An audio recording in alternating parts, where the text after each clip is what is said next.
Tervitan, lugupeetud televaatajad. Siin maatüki peal on mul vaja maha võtta koguni 5 puud. Need pisikesed kuused, need kuused on väikse läbimõõduga, aga küllaltki pikad. Ja nagu näete, siin on õhukaabel. Nii, ja seal taga on samuti üks pisikene põdurkuusk ja selline keskmise suurusega kask ja keskmise suurusega tamm. Ma täna sean endale eesmärgiks maha võtta need väiksed kuused ja nende suuremate puudega ma tegelen siis kunagi hiljem. Hindame olukorda. Täna on pisut tuuline ja tuul puhub selles suunas siit niimoodi.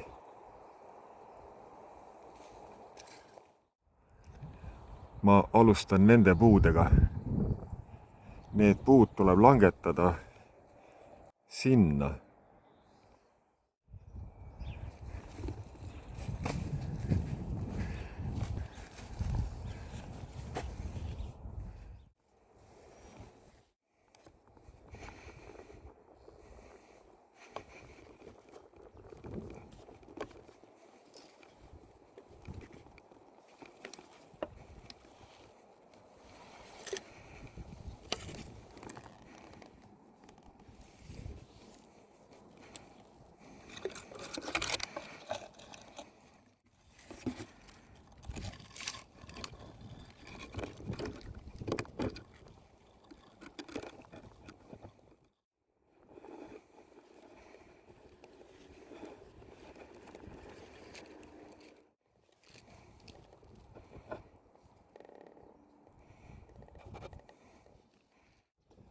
Nii need kuused on enam-vähem püsti, nad pole mitte kuhugi poole kaldu ja tuul tahab lükata neid nüüd sinna õhukaablile peale. Seega ma tõmban koormarihmade abil need kuused siis sinnapoole. Kui see koormarihm nüüd on ümber selle pingutivõlli ainult mõned keerud, siis ta võib siit võlli pealt nagu minema libiseda. Et seda nüüd vältida, siis niimoodi, nagu ma praegu olen pannud, seda asja panna ei tohiks. Ma näitan, kuidas seda panema peab.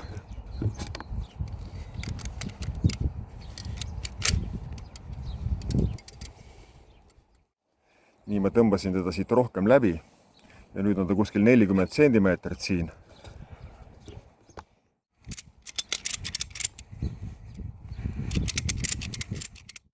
Ja nüüd ma panen siia külge veel kindlustamiseks sellised käsikruustangid.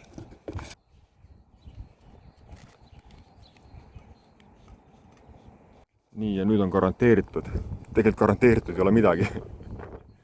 Aga nüüd ta peaks püsima siis siin usaldusväärselt. Nii, ja kui keegi teeb veel sarnast asja ise kodus, siis ma näitan ühe asja veel, mille võiks teha, aga mida ei pea tegema.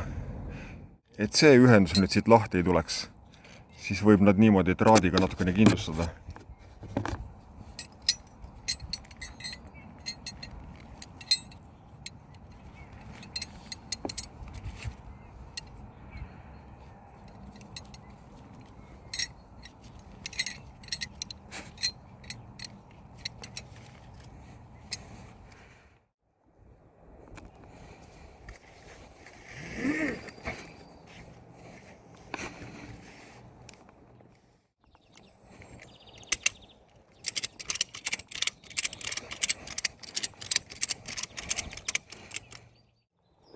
Nüüd on rihm mõõduka pinge all.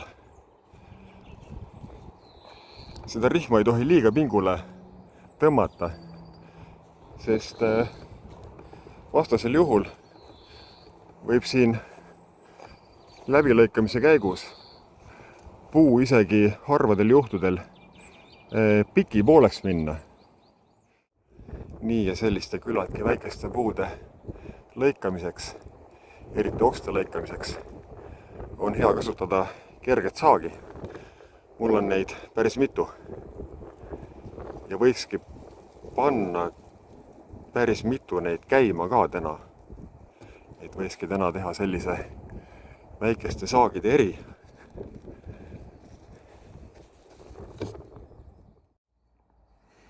Ja minu mootorsaagide kollektsioonis on 4 sellist väikest saagi. Ma panin need margid ja mudelid siia tabelisse kirja ja ma panin nad kaalu järgi. Ma kaalusin ära nad ilma lati ketita ja ilma vedeliketa. Ja tulemused on siin sellised. Ma panin siia tabelisse nad selliselt, et kõige kergem on siin kõige esimene. Nende 2 sae tühi mass on praktiliselt võrdne. Makita on loetud grammid kergem. Nüüd võib muidugi küsida, et keegi ju ei tööta ilma latita ja ilma õli ja bensiinita. Aga ma arvan, et parem on nad panna ritta tühi massi järgi, sellepärast et erinevatel saagidel saab panna erineva pikkusega ja erineva raskusega latte. Kõik ketid on mul äsjad eritatud. Et ühel sael on välimine sidur.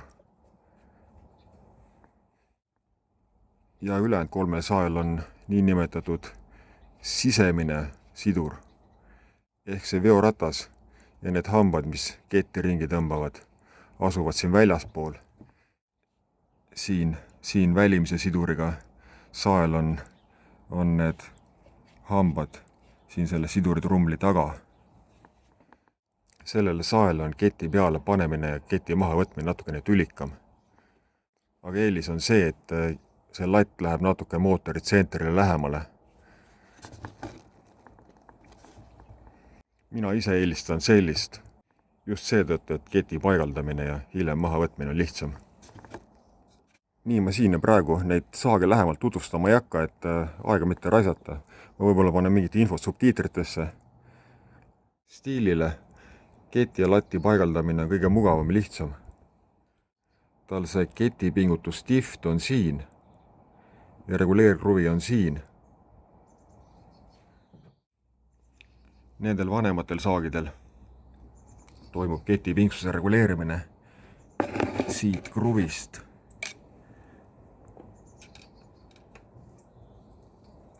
See kruvi on natukene nagu raskesti ligipääsetav. Et 3 sael on lati kinnitamiseks 1 polt ja 1 mutter. Aga sellel vanal Retro Ecol on 2 polti. Saed on tangitud. Tankimise juures jäi silma 2 negatiivset asja, 1 positiivne. 1 negatiivne on see, et tolmaril on õli lisamise ava väga väike. Ja siis Ecol on need korgid raskesti avatavad. Siin mingisuguse võtmega ligi ei saa.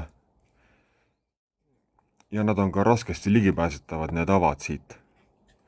Mul õnnestus natukene õli siit üle kallata. Aga sellest pole lugu. Stiili puhul on nende korkide lahti keeramine kõige lihtsam. Avad on suured, ligipääsetavus on hea. Siin Makita puhul võiks neid korke avada näppudega keerates, aga kui korgid on kõvasti kinni, siis on näppudel lahti keeramisel valus. Neid korke saab lahti keerata ka kruvikeerajaga niimoodi. Aga see on küllalt niisugune ebamugav, et ei olegi parem lahendus. Aga mul on selline hark ja sellise hargiga on neid lahti keerata väga mugav. Siin tolmaril bensiini lisamise kork on suur ja kah lihtsasti lahti keeratav selle hargiga. Makital on õli lisamise kork mõnevõrra lihtsamini ligipääsetav võrreldes stiiliga. Siin on rohkem ruumi, stiilil siin on vähem.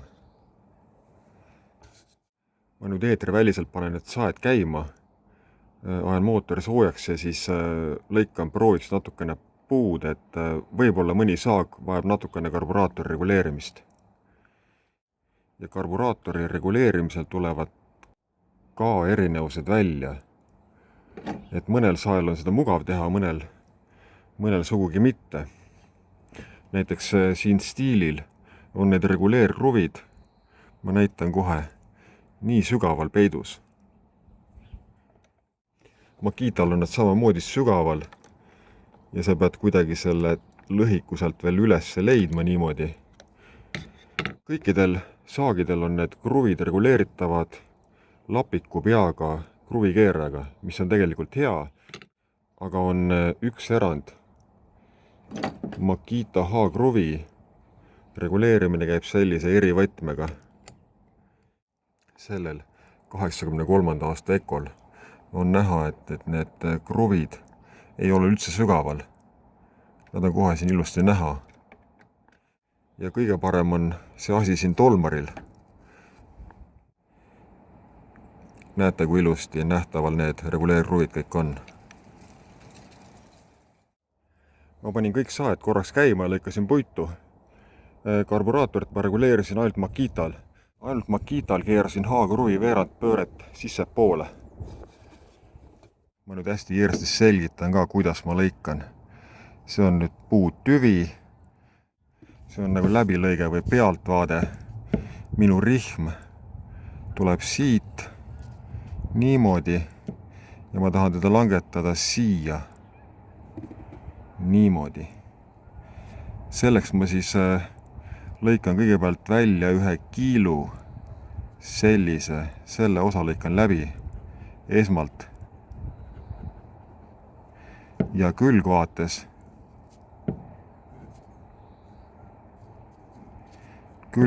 ma lõikan selle kiilu siis niimoodi siit. Niimoodi. Ja seejärel tulen saega siit ja lõikan niimoodi järjestada läbi. Nüüd see valge osa on läbi lõikamata osa. Ma lõikan teda nii palju, kuni ma näen, et siit see vuuk hakkab suurenema. Kui ma siit saega tulen niimoodi, lõikan, siis tekib see lõikevuuk siit. Ja kui puu hakkab siia niimoodi siis langema, siis see vuuk läheb natuke suuremaks. Oma eelmistes videodes ma langetasin puid niimoodi, et ma tõmbasin rihmaga selle puu maha. Aga siin ilmselt mul läheb niimoodi, et kui ma teen seda tagumist lõiget siit, et siis selle lõike lõppedes see puu juba siis langeb.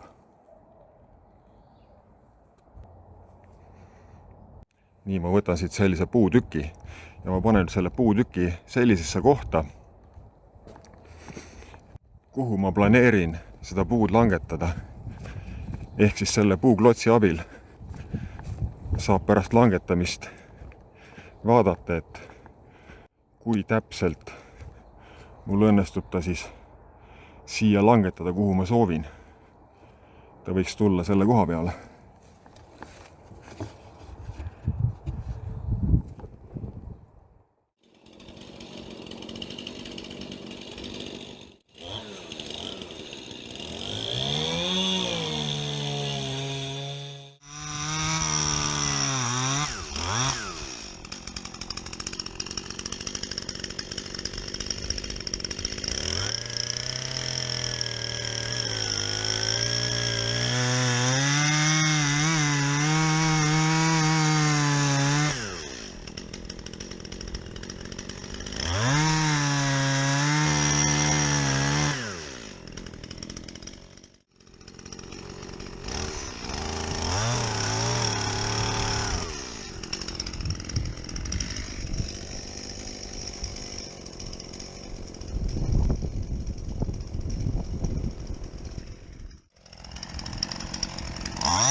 nii, vaatame nüüd, kuidas me sellele klotsile pihta saime.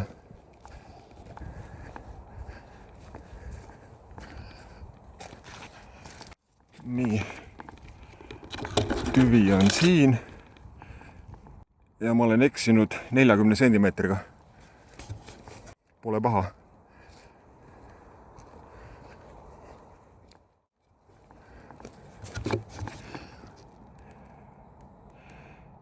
Nii, see osa on nüüd siis see paberi peal olnud see valge osa.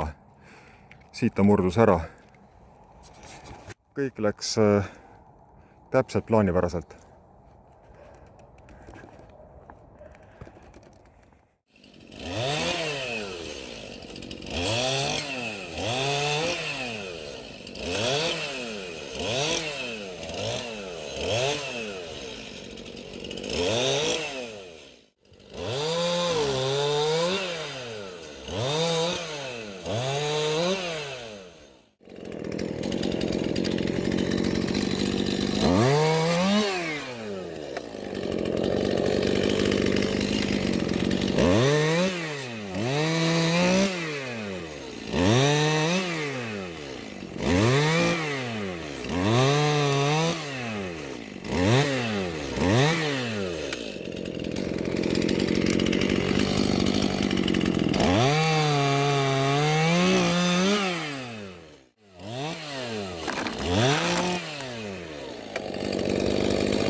Stiil töötab väga hästi.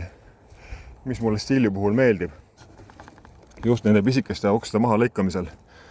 Ma vajutan gaasi ja ta võtab kiiresti pöörde ülesse.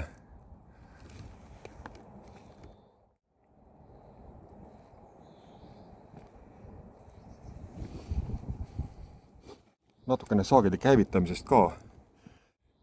Käivitamisel on olulised kaks asja, et kui raske on siit teda tõmmata ja teine, kui mitu korda tuleb tõmmata, enne kui käima läheb.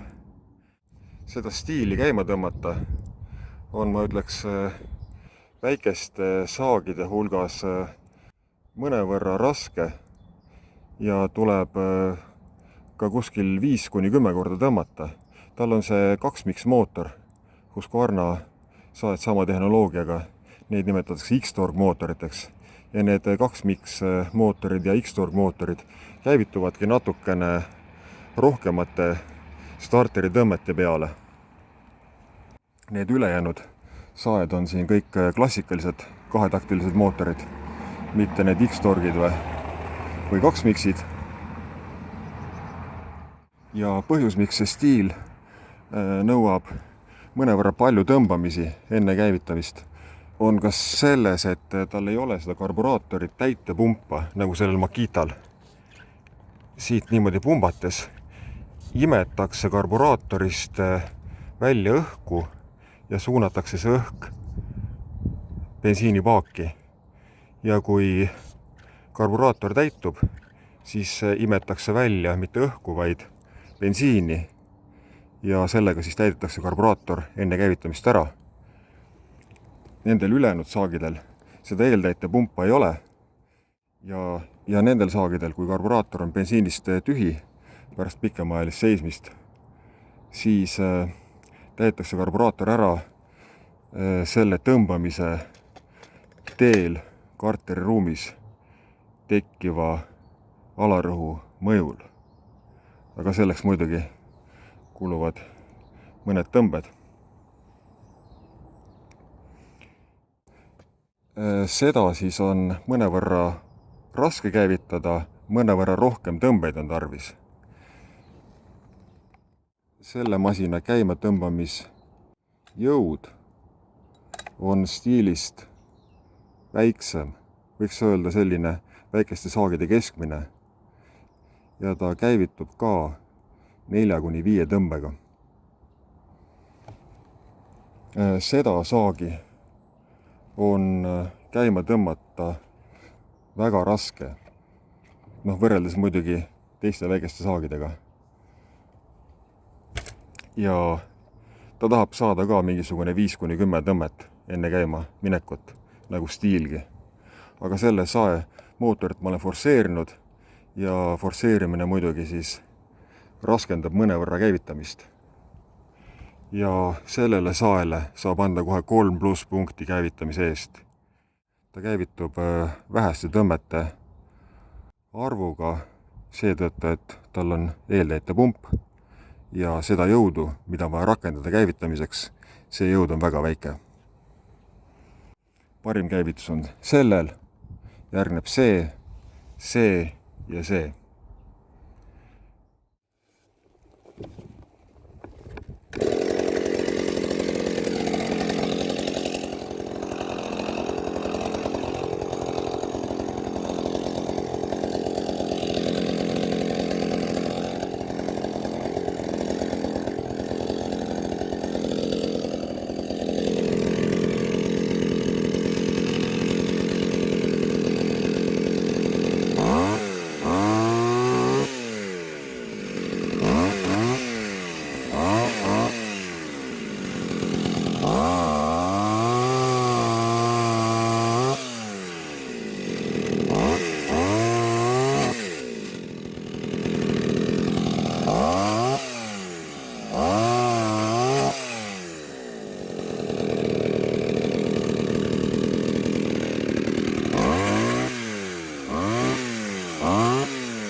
Panite tähele, et jõudu tal on oksa lõigata, aga pöörded võtab üles väga-väga aeglaselt. Nii, kuhu ma hunniku teen? Okste hunniku ma teen. Teeme siia samma.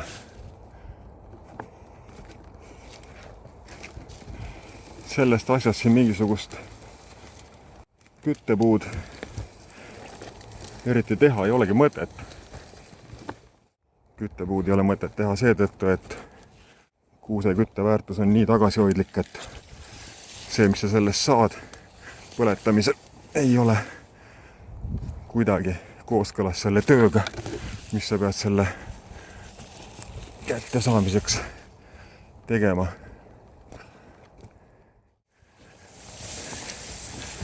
Oleks võinud isegi seda tükki mitte teha. Nii.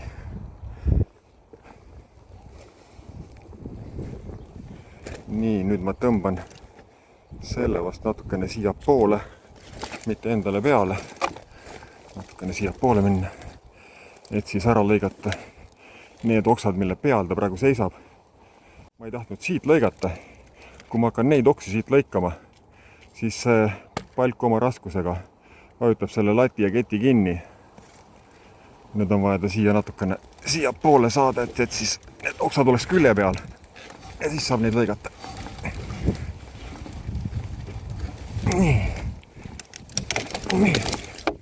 Nõnna.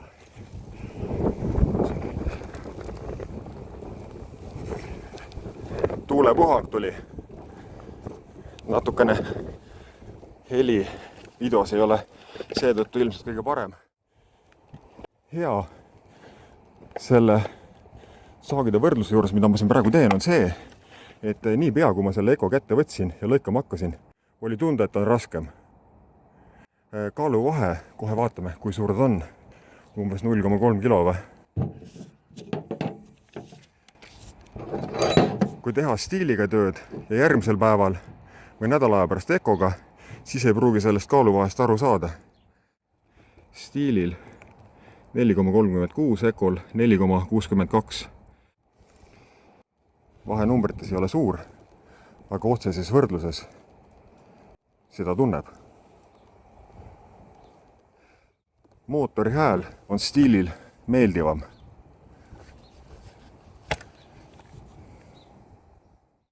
Aga ei saa öelda, et Ecol oleks ebameeldiv hääl. Pigem ka sümpaatne. Nii, mu paber läks lendu.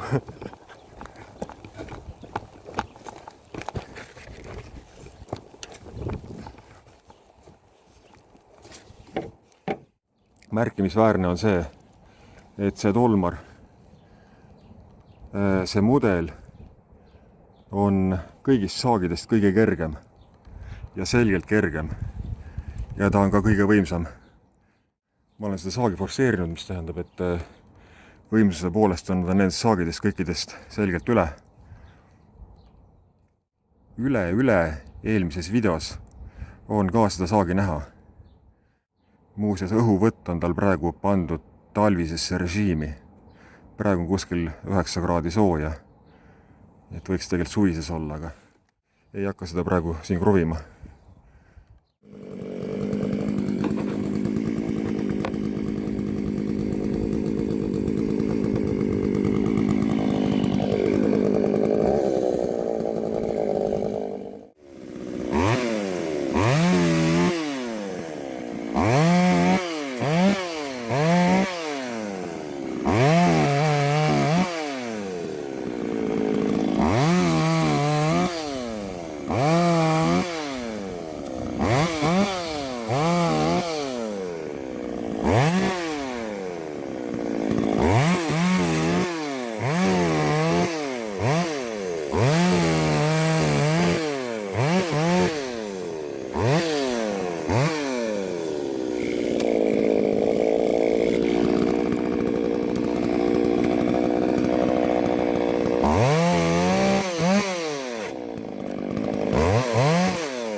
pean siin ennast kiitma, et sihukest testi teha on ses mõttes kasulik, et saab aru, et enne sai lõigatud Eco ja stiiliga. Niipea kui ma selle forsseeritud tolmariga siia tulin ja lõikama hakkasin, oli kohe selge, et tunneb vibratsiooni, võimsust ja kergust. Vibratsiooni on üle keskmise, võimu on väikse sae kohta kõvasti üle keskmise ja ta on kerge. Nii, minu paber läks jälle lendu.